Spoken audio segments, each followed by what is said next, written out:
अब्बू जल्दी चलो, ईद की शॉपिंग करनी है। बेटा ईद तो अभी 10 दिन दूर है।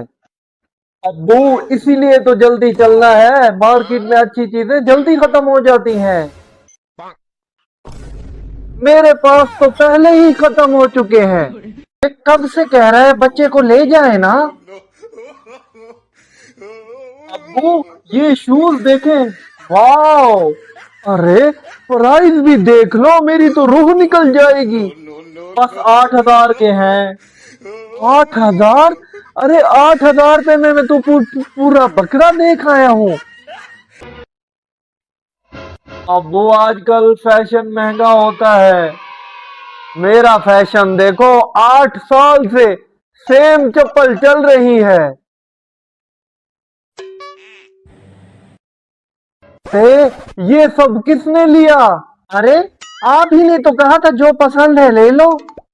अरे मैंने तो दुआ दी थी, इजाजत नहीं। अभी स्टेटस लगाता हूँ।